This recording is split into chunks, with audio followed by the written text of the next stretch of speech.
The silver blade was a streak of lightning beneath the lounge's amber lights for less than a heartbeat before it arched toward Madame Moon's throat. Amara Okafor didn't hesitate. Hesitation would have meant watching the elegant woman she'd been serving, a woman who reminded her so much of her own grandmother in Lagos, die right in front of her. So, Amara moved. Her body collided with silk and expensive perfume as she threw herself into the path of the steel. The knife meant for a matriarch's heart found Amara's shoulder instead, a white-hot scream of agony that turned the world into a blur of gray and red. She hit the floor hard, the expensive marble chilling her skin as her server's uniform bloomed with a dark, wet stain. Through the haze of pain, she saw him. Daehyun Moon. He stood over her like a monument of granite, his eyes darker than the shadows of the underworld he ruled. He didn't call for help. He simply looked down at the girl who had done the unthinkable. Amara took a knife for a stranger. Have you ever risked everything for someone you didn't know? Let's talk in the comments. The Sapphire Lotus was the kind of restaurant where a single bottle of wine cost more than Amara Chen made in a month. Crystal chandeliers scattered light across tables draped in silk, and the air hummed with the quiet power of old money and dangerous men. Amara moved between tables with practiced grace, her black uniform pristine, her natural hair pulled back in a neat bun. 26 years old, Nigerian-American, working her third double shift that week to keep her sister Zainab in nursing school. This was not her world. She was simply passing through it, invisible as all good servers were meant to be. The private dining room at the back held the Moon family, names spoken in whispers throughout Koreatown. Madame Moon, elegant and silver-haired, sat at the head of the table. Her son, Daehyun Moon, occupied the seat beside her. Even seated, he commanded the room. Sharp jawline, cold eyes that missed nothing, hands that had built an empire from his father's ashes. Amara had served them 3 times before. Madame Moon always smiled at her and complimented her posture. Daehyun never looked at her at all. She was refilling water glasses when the window exploded. Time fractured into glass and screaming. Men in black poured through the opening, and Amara saw the knife before her mind could process what was happening. A blade arcing through the chaos, aimed directly at the elderly woman who had called her dear just moments ago. Amara did not think. She moved. The knife meant for Madame Moon buried itself in Amara's side instead. White-hot pain ripped through her body as she crumpled, her blood spreading across the marble floor like spilled wine. Through the haze of agony, she heard gunfire. She saw Daehyun Moon rise from his seat like death itself given form. His movements were precise, brutal, and beautiful in their violence. 2 attackers fell before they could raise their weapons. A third made it 3 steps before Daehyun's hand closed around his throat. Who sent you? The words were ice. The attacker laughed, blood on his teeth. The Vipers send their regards. Daehyun's grip tightened. There was a sound like dry branches snapping, and the man went limp.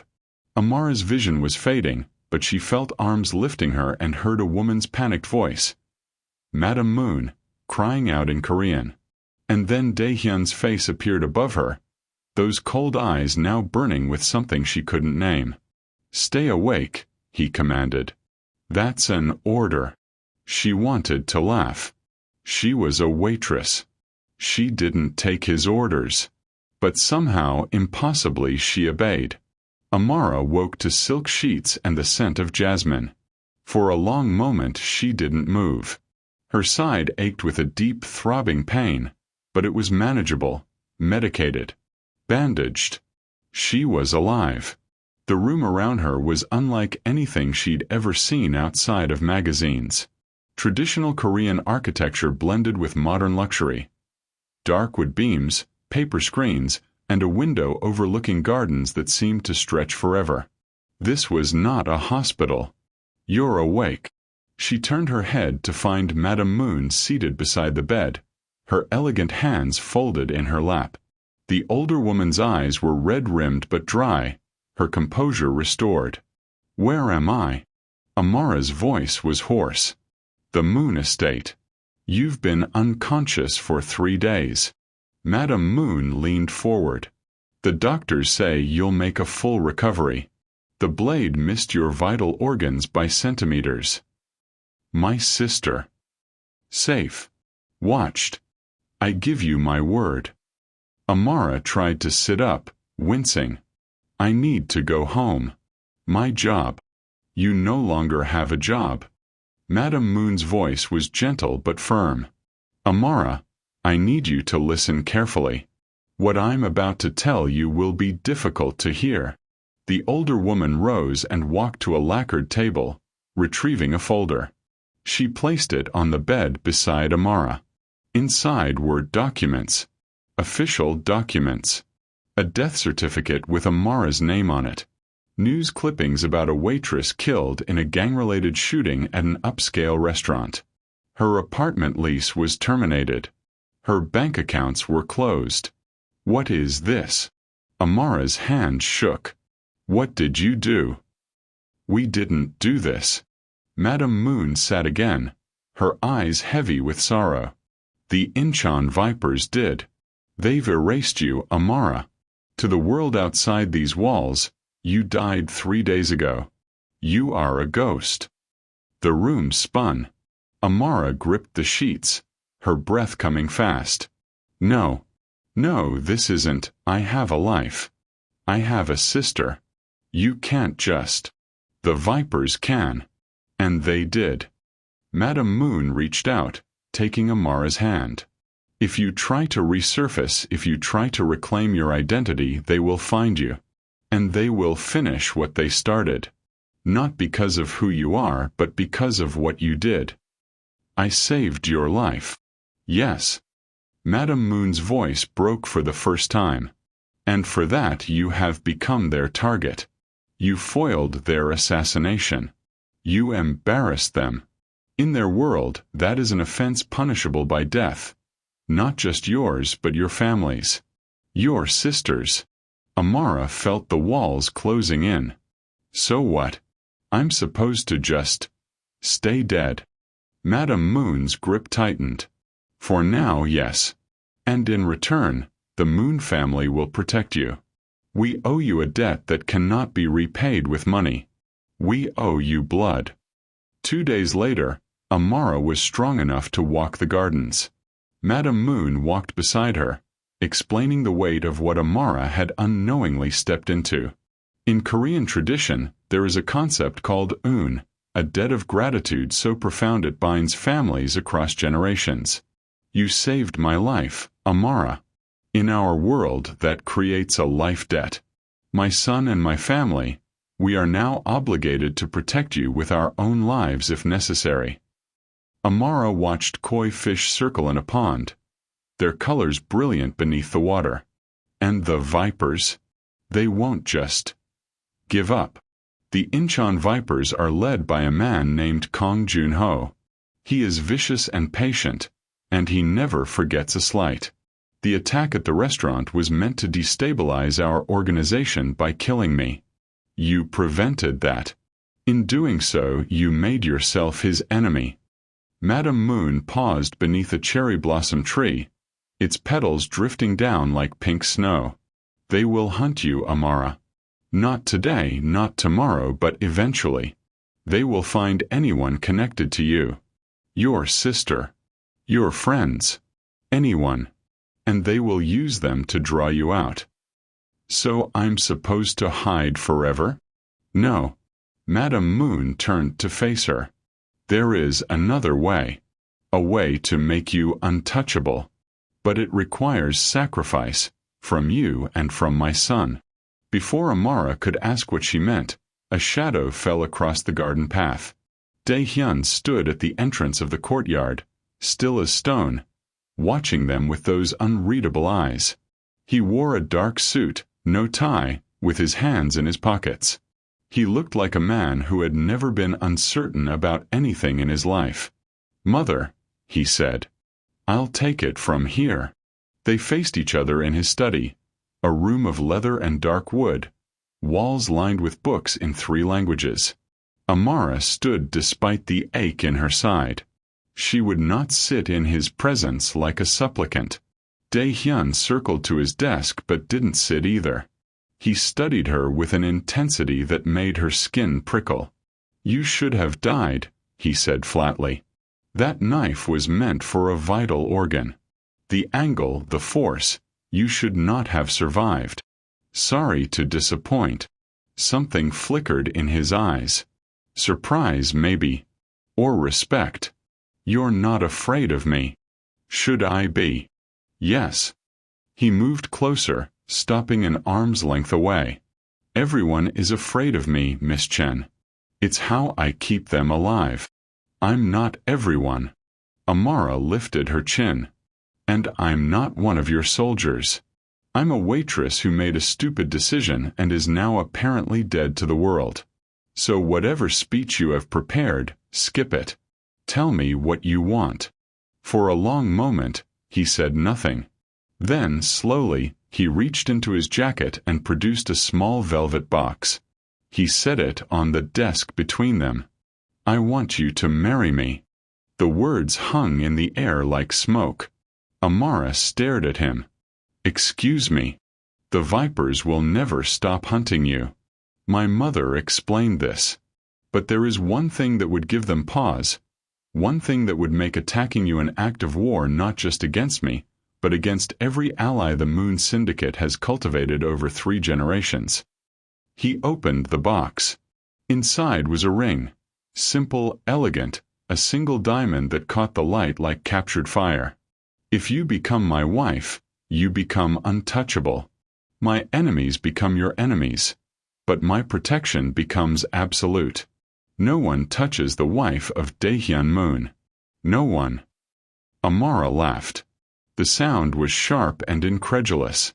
"You're insane." "Possibly." "I don't know you. You don't know me. And you want me to, what? Playhouse. Pretend to be in love with a man who runs a criminal empire." "I don't need your love." His voice was cold, clinical. "I need your survival. You saved my mother's life. I will not allow you to die for that act of courage. This isn't courage. This is insanity." Dae-hyun stepped closer, and Amara forced herself not to retreat. He was taller than she'd realized, his presence overwhelming in the confined space. "Perhaps," he said quietly, "but it's the only option that keeps you and your sister alive." Amara did not give him an answer that night. She returned to her room, paced until her wound ached, and then sat by the window watching the moon rise over the estate. Marry him. Marry a Mafia boss. Become part of a world she had only glimpsed through polished glass and hushed whispers. But Zainab, her baby sister working so hard, is dreaming of becoming a nurse. If the vipers found her. The next morning, Amara requested a meeting. Dae-hyun received her in the same study, the ring box still sitting on his desk like a challenge. This time she sat, and she brought a notepad. "If I do this," she said, "I have conditions." He raised an eyebrow. "Conditions? I am not a victim. I am not a damsel. I will not be locked in a tower while you play protector. If I agree to this arrangement, I want a real contract. Written. Signed. Witnessed." Dae-hyun leaned back in his chair, something almost like amusement crossing his features. "And what would this contract contain?" Amara consulted her notes. "First, my sister's complete protection. Not just surveillance, actual security. She doesn't know about any of this, and she never will. She continues her life, her education, and her dreams. If anything happens to her because of me, the deal is void." Agreed. Second, a way out. If the Viper threat is ever neutralized, truly neutralized, I want the right to divorce. Quietly, cleanly, with enough resources to rebuild my life somewhere else. Dae-hyun's eyes narrowed. You're already planning your escape. I'm planning for every possibility. That's how I've survived this long. A pause. Then, agreed. Anything else? Amara looked up from her notes. Third, respect. I am not Korean. I am not from your world. But I am not lesser. I will learn your customs and your language if necessary. But I will not erase who I am to fit your expectations. I am Nigerian. I am American. I am Amara Chen. That doesn't change because I wear your ring. Dae-hyun studied her for a long moment. When he spoke, his voice was different, quieter, almost thoughtful. My father used to say that the strongest alliances are built on mutual respect, not submission. He rose, extending his hand. We have an agreement, Miss Chen. I will have the contract drawn up by tomorrow. Amara stood and took his hand. His grip was firm, warm, and surprisingly gentle. One more thing, she said.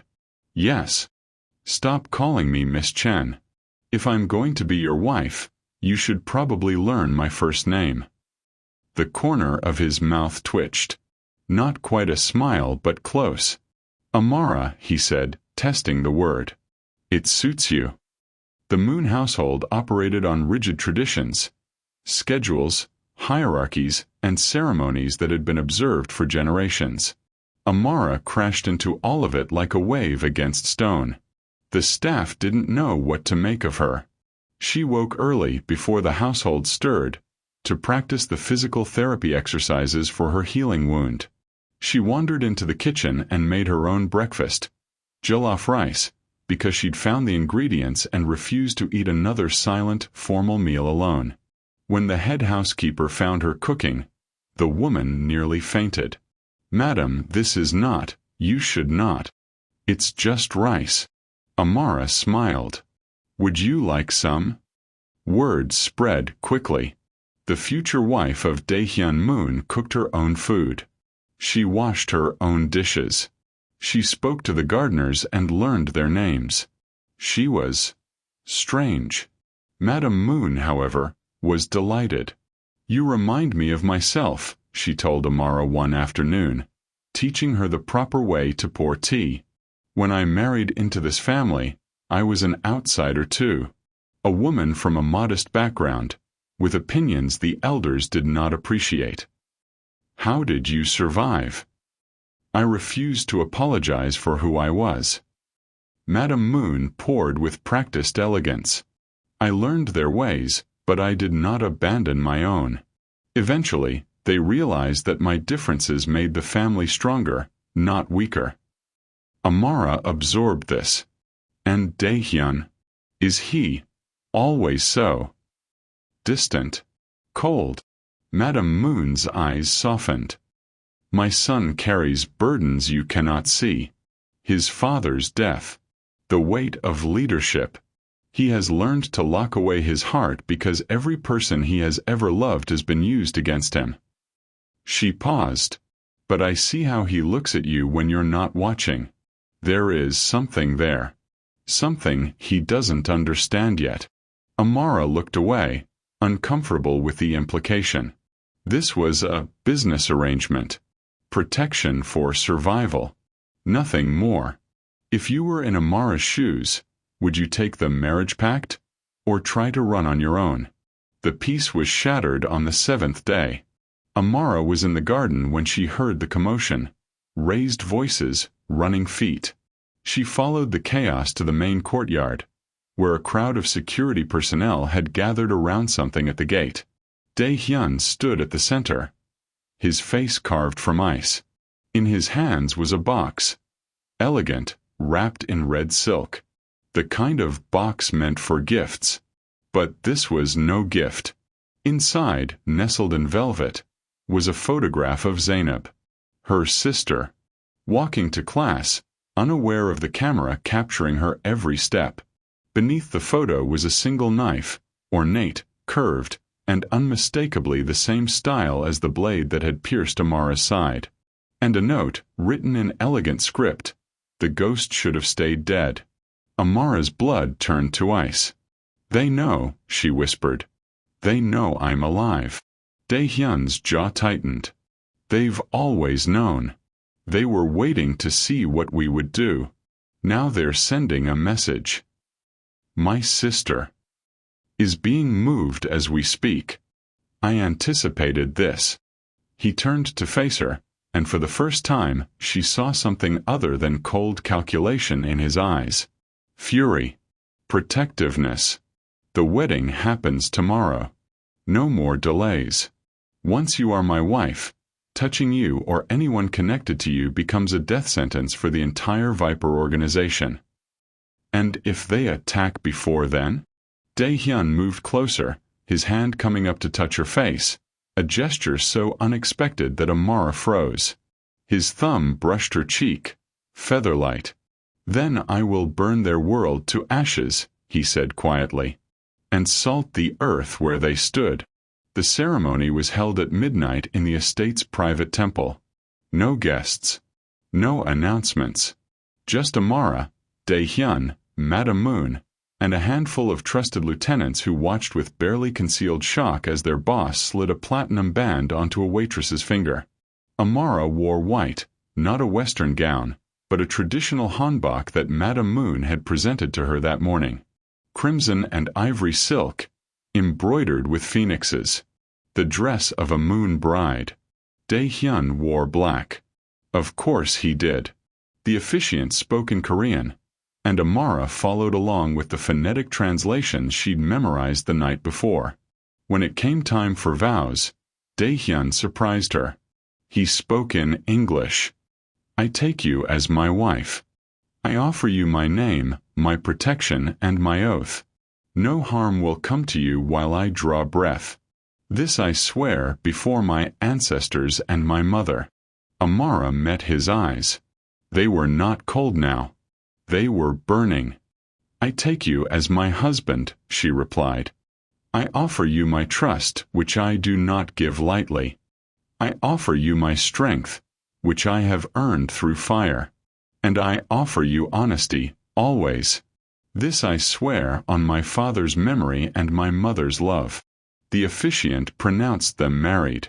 There was no kiss, that was not the Korean way. But Dae-hyun took her hand, and his grip said more than any kiss could. Outside, word was already spreading through the underworld. The Moon Syndicate had a new queen, and anyone who touched her would answer to the most dangerous man in Korea. This is just the beginning of the Moon Syndicate's war. Hit that subscribe button so you don't miss the moment the Vipers strike back. The morning after her wedding, Amara woke to silence. Not the hostile silence of a hospital room, but the settled quiet of belonging. The ring on her finger caught the light. Solid, real, undeniable. She was Mrs. Moon now. Legally. Officially. The documents had been filed, the records sealed. She was alive. Her sister was safe. The Vipers couldn't touch her without starting a war that would destroy them. So why did her heart feel so unsettled? She found Dae-hyun in his study, already working despite the early hour. He looked up when she entered, and something in his expression shifted, softened just slightly before the mask returned. You should be resting. I've rested enough. Amara sat across from him, studying the man who was now her husband. What happens now? Now we wait. The Vipers will test our defenses and probe for weaknesses. But they won't make a direct move. Not yet. And us. This arrangement. Dae-hyun set down his pen. What about it? Amara struggled to find the words. In the garden, you said you don't need my love. That this is about protection, about debt. But I saw your face yesterday when you looked at that photograph of my sister. That wasn't a strategy. That was anger. Personal anger. He was quiet for a long moment. When he spoke, his voice was low. You intrigue me, Amara. I have spent my life surrounded by people who want something from me. power, money, or protection. You wanted nothing. You saw a stranger in danger, and you acted. Not for reward. Not for advantage. Simply because it was right. He paused. I have not encountered that kind of courage before. It unsettles me. Amara felt heat rise to her cheeks. I'm not courageous. I was terrified. That's what makes it courage. They looked at each other, and Amara felt something shift between them. A crack in the wall he kept around himself, a door opening just slightly. This was dangerous, she realized. More dangerous than the vipers, more dangerous than any knife. Because she had prepared herself to be his wife in name only. She had prepared herself for coldness, for distance, for a transactional relationship that would end when the threat ended. She had not prepared herself to feel anything. Dae-hyun rose, walking to the window. The coming months will be difficult. The vipers will retaliate. My enemies will test you and try to find weakness in you to use against me. And my allies, he gave a humorless laugh. My allies will be watching, judging, and deciding whether my choice of wife makes me stronger or weaker. And what do you think? Amara asked quietly. Does it make you weaker? Marrying someone like me. He turned back to face her, and the look in his eyes stole her breath. No, he said. I think it might be the only thing that makes me human. Amara stood, closing the distance between them. She didn't know what she was doing, only that something was pulling her forward, past logic, past reason, past the careful contract she had negotiated. Then we face it together, she said. Whatever comes. The vipers. Your allies. All of it. Dae-hyun looked at her for a long moment. Then, slowly, he extended his hand. She took it. And somewhere in the distance, thunder rolled across the mountains. A storm coming, dark and inevitable. But Amara Chen, Amara Moon, was no longer afraid of storms. She had become one. Is Dae-hyun really protecting Amara, or is she just a pawn in his game? Comment your theories below. The end.